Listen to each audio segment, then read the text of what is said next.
The Legions of Athena. Chapter 28.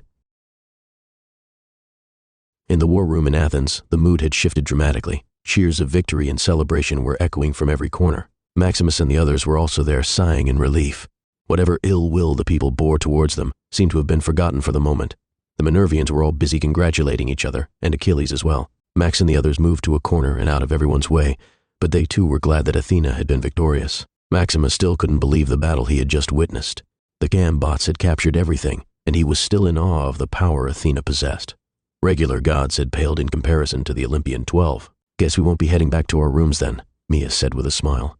"Good riddance to that. The rooms were so freaking small.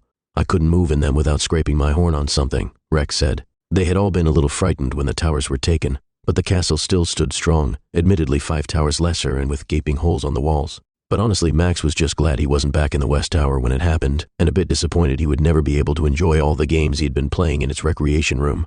"You'll be missing the library, I suppose?" Max asked Hedger. "Yeah, pity. All those books wasted. Glad I saved at least one of them," Hedger said, patting his backpack.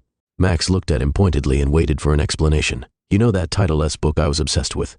I may or may not have rescued it from the tower before we left," Hedger admitted sheepishly. "You stole it? But why didn't you just make a digital copy?" Max asked, a bit annoyed.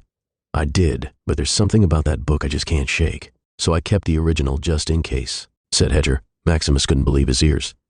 "How did you even take it out of the library? I thought they had security systems to prevent that." "It seems my quill key works on electronic locks as well," Hedger said with a grin. "You have a quill key?" Mia interjected in surprise. "Yeah, made from my own wing feather even." "But how did you make it?" "Quill keys are extremely hard to craft. It would take a lot of magical skill to make one. Not to mention they're illegal," Mia said. "I didn't make it myself," Hedger said. "An old warlock made it for me. Must be a pretty powerful warlock." "Who was it?" Mia asked, excited. "We just called him Tim," Hedger said. "Tim?" Rex snorted. "You mean that crazy old man from the trenches, always hanging out with that big dumb bloke, Arthur? Can't believe he's a real warlock. Always assumed that was a bluff." "The very same," replied Hedger. "That's not the point," Max bellowed. "Hedge, you can't just start taking stuff. It's wrong. It's not like the people here have any love for us to begin with." But Hedger's moral lesson would have to wait. As just then the doors opened and Athena entered, flanked on either side by Odysseus and Theseus. The room exploded with cheers on their arrival, and the people were chanting Athena's name. Athena greeted them with a smile, but it was easy to see she was in bad shape. The battle had taken quite a toll on the goddess, and she was eager to find a seat. Odysseus walked up to Achilles with a wide grin and said, "Told you I could handle it without you." "You mean Athena could," corrected Achilles. "Just as well. The important thing is the war is as good as done. We'll still need to mop up a bit, of course, but Ares has lost nearly half his army." Odysseus said. "That's still more than what you have," observed his friend. "True, but all the good that will do with the age is still standing. They can huff and they can puff, but it'll do them no good," Odysseus said, reassuringly slapping Achilles on the shoulder. Achilles too believed the war was over, but Ares had still not called a retreat. His forces were still standing on the outskirts of the city, using the corpse of the fallen Drakon as cover. He knew that this was just Ares being stubborn and refusing to show weakness despite having lost his trump card. But the sooner the Martians left this country, the better. After all, the Trojans had thought they had won the war right before the Omega-7 sneaked into their city inside a wooden horse. "You really have become quite the cynic, haven't you?" Odysseus said, seeing the hesitation on his comrade's face. "There's a reason they call the stories from our old homeland as Greek tragedies, my friend. We rarely get a happy ending," Achilles said with a slight smile. "Perhaps that's because you refuse to find it," Odysseus said. "How long are you going to keep running, meditating every second you're awake?" Achilles knew where he was going with this. "I already told you. You're as stubborn as ever. Just listen," Odysseus cut in. "Athens could be your home as I made it mine. And don't look at me like I'm offering you charity. We lost Daedalus, and 3 legion commanders including Leos. We could really use you. Command one of Athena's legions. I do not wish to be a soldier again, Odysseus. So you plan to wander the earth till the end of time? If not for yourself, do it for them," Odysseus said, looking at Max and the others.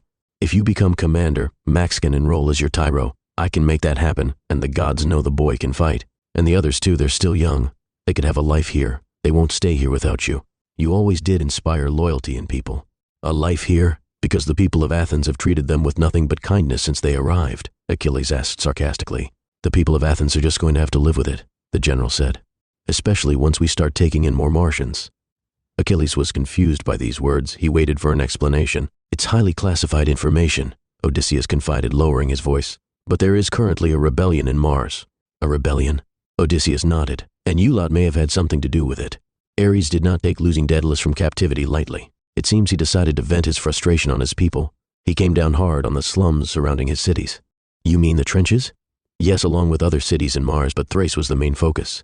Since most of the trade in the trenches are illegal in one way or the other, Ares shut most of them down, making it impossible for the people to make a livelihood. Not to mention, he started forcibly recruiting people to form a reserve army. And this has started a rebellion, you say? Achilles asked. The rebellion has been simmering for years now. Not surprising because the way Ares rules, he was never very popular. But the recent events have added fuel to their cause. Now their numbers are on the rise every day. But what does it have to do with Athens? Asked Achilles. Their leaders contacted us recently, asking Athena for help, hoping she could take in refugees. Those were too old or too young to be involved. Also requesting for any sort of support for their cause, replied the general. And Athena agreed to this? You know how she is, always fighting for those too weak to fend for themselves, Odysseus said with a sigh. It was an unpopular decision among the top brass, but the goddess wouldn't hear any of it. She said she would do what she saw as justice. Achilles had to agree that did sound like Athena. Unlike most gods, she truly did care about people. Often her kindness did stretch further than to just her subjects. Of course, we couldn't do anything till now because we were busy with the war, Odysseus continued. But now that it's over, the goddess plans to help the rebellion in any way she can. Maximus had just joined the two veterans. It was easy to tell something was on his mind. Achilles, may I have a word in private? He requested. Just as well, Odysseus said with a smile. The soldiers seem to have got their hands on a few drinks. I think I'll help myself to one. He patted Max on the shoulder and left to join a group of soldiers. What's on your mind? Achilles asked. Not here, somewhere less crowded, Max replied. Achilles nodded and the two of them left the place. They found a small empty room on the same floor with just a table and a few chairs and stepped inside. Only once had he closed the door did Max take the object out of his pocket.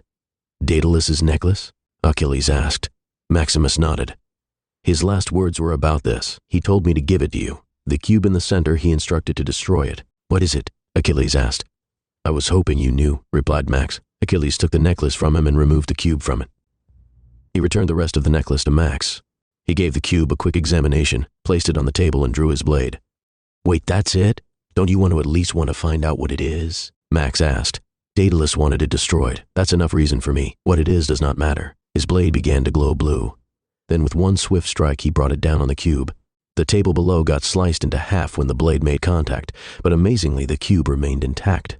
Achilles took it off the floor to examine it. Not even a scratch, Max said in amazement. The quest might be a bit harder than expected, Achilles said. Perhaps more information on it would be necessary. Any ideas on where to start? Max asked. Achilles stroked his stubble and said, Once we got back from Mars, Daedalus had told me that Ares hadn't captured him only because of his relationship with Athena, that he was searching for something. And you think this could be it? Quite possibly, Achilles surmised. He then pocketed the cube and told Max that he did not need to worry about it, that his job was done. He then began to walk away, but as he reached the door, he turned to Max and asked, How would you feel about living in Athens? Maximus thought for a second and replied, I wouldn't mind. Are you sure? Achilles asked. The people may never grow fond of you here. It won't be easy. With a weak smile, Max said, Life has never been easy. As Achilles stepped out, he realized Odysseus was right. Maximus did remind him of Patroclus. Maximus sat down on a chair once Achilles left and sighed in relief. He had been worried about the cube, but Achilles would know what to do. He realized that he still held the rest of the necklace in his hand, and it was far from plain. It still had 4 oddly shaped rocks on them, with symbols etched into them. Alchemic runes, Mia had called them, but the necklace looked incomplete without something in the middle. But then Max had an idea. He took something else from his pocket. It was the pocket watch. It was still broken, and the dial inside had been permanently stained red by the blood of the inventor. But he still strung it onto the middle of the necklace where it hung like a medallion. Maximus decided to hold onto this necklace to remind him on how he had been too weak and powerless to save one of his friends. He promised himself he would never be that powerless again, no matter what it took. This has been a chapter from Book 2 of the new World Odyssey Series, The Legions of Athena. Links to the books in the bio. Thanks for listening. If you enjoyed this chapter, don't forget to like, share, and subscribe for more. Hit the notification bell so you never miss an upload. See you in the next chapter.